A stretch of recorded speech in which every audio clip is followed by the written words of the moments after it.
ओम जय सनातन जय गौ माता। ये है मैनर, जिसको विद्रोह भी बोलते हैं। गांव मुहाने की ये विद्रोह है, जो जुआ से होती हुई और 8 नंबर ड्रेन में मिल जाती है। तो इसमें इतने पक्षी होते हैं, तो इसमें काशना है, जैसे काशना था अब तो ये जला दिया सारा। देखो इस पे सभी पेड़ पौधे जल गए हैं।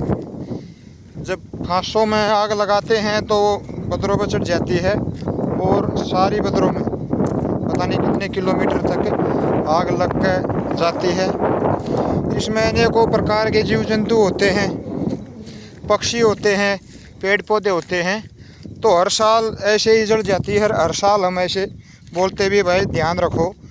पक्षी जैसे आग लगने के अगले दिन हम यहाँ कई बार हमने आगे देखा भी है, तो पक्षी ऐसे बेचैन घूमते हैं अपने बच्चों के लिए, क्योंकि इसी समय इनका अंडे देने का समय होता है और इसी समय आग लग जाती है। तो उनके सारे अंडे और कुछ पक्षियों के बच्चे घोंसलों में जल जाते हैं। तो देखो ये बिल्कुल सारी बदरों में आग लगा करके दूर, ये काफ़ी दूर तक है, कई किलोमीटर तक ऐसे ही आग लगा रखी है। तो ये बिल्कुल पाप होने लग रहा है और पेड़ पौधे जलने लग रहे हैं। अब गर्मी आने वाली है, भयंकर टेम्परेचर, भयंकर गर्मी अब की बार और भी ज़्यादा होनी है। तो फिर रोते फिरेंगे सब कि इतनी गर्मी होगी, इतनी गर्मी होगी। अरे प्रकृति के साथ खिलवाड़ करोगे, गर्मी भी होगी और अकाल भी पड़ेगा। तो ये देखो सारा बिल्कुल जला रखा है, एक भी पेड़ बाकी नहीं है। और यहाँ भी इतनी हरियाली होती थी, हज़ारों की संख्या में पेड़ थे। इसको जला करके देखो बिल्कुल बुरी तरह से जला दिया है।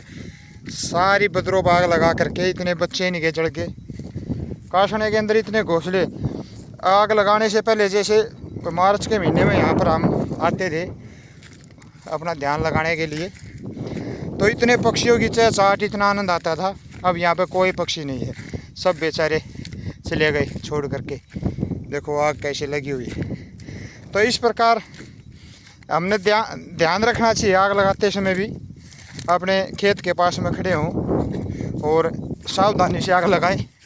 देखो सारे पेड़ कैसे जल गए, बिल्कुल ख़त्म हो गए हैं। तो ये प्रकृति के साथ खिलवाड़ अगर हम करेंगे तो उसका खामियाजा हमारे को भोगना है।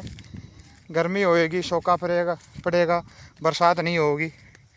तो इन बातों का ध्यान रखना होता है। देखो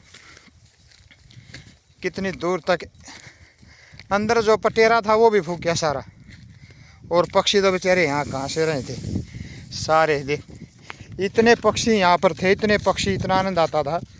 सारों को आग लगा करके सारी बदरों में हर बार आग लगा देते हैं और हम हर बार चिल्लाते रहते, कोई ध्यान ही नहीं देता। देखो यहाँ पे एक बार में कई 100 पक्षी हमने देखे हैं ऐसे घूमते फिरते, अनेकों प्रकार की ध्वनियाँ, आनंद में पक्षी जैसे मार्च के महीने में यहाँ घूमते रहे। लेकिन अप्रैल के लास्ट में जब किसान आग लगाते हैं तो सारा बेचारे को उनको भागना पड़ता है। कम से कम 500 मीटर तो मैं आ गया होगा, और ये ऐसे ही है दूर तक, 8-7 किलोमीटर तक आगे भी दूसरे गांव में भी ऐसे पाओगा। देखो ये है काशना। इस काशने में इनके घोंसले होते थे। देख कितना कैसे फूंक दिया इसको, सारे को आग लगा दी बिल्कुल। इतने पक्षी थे इसमें, हज़ारों की संख्या में पक्षी, इस प्रकार सारे में आग लगा दी। देखो सब जला दिया, राख कर दिया बिल्कुल। हज़ारों लाखों पक्षी जीव जंतु मर जाते हैं ऐसे आग लगाने में, और उनकी पुकार जो बचे हुए हैं, उनके बच्चे जिसके जड़े हैं। तो देखो किस प्रकार से जला रखा है, कुछ भी बाकी नहीं है बिल्कुल। ये सारे पक्षियों के घोंसले थे, यहाँ पे सारा जला दिया। जानबूझ आग लगाते हैं, बिल्कुल जानबूझ करके, रोकते रोकते भी आग लगा दें। देखो कैसे, इतना बढ़िया यहाँ पर रहने का स्थान था पक्षियों का। अब देखो बेचारे कैसे चिल्लाते हुए घूम रहे। थोड़े बहुत जो बचे हुए हैं ना, ये सारा ऐसे एक गुफा सी बनी हुई थी काशने की, ऐसे परली साइड में भी ऐसे ही है। तो हमने ध्यान रखना चाहिए इन चीज़ों का, प्रकृति को बचाना चाहिए। हम प्रकृति के साथ खिलवाड़ करते हैं। अभी भी देखो वो धुआं उठ रहे, आग अभी भी लगा रखी, मानने वाले नहीं, क्योंकि नई इंसानियत तो इनके अंदर बची नहीं है। स्वार्थी हो गया मनुष्य, इसलिए विनाश की तरफ जाने लग रहा है। तो सभी से गुजारिश है, कृपया आग लगाते समय ध्यान रखें, अपने खेत के पास में रहें। ओम नमस्ते।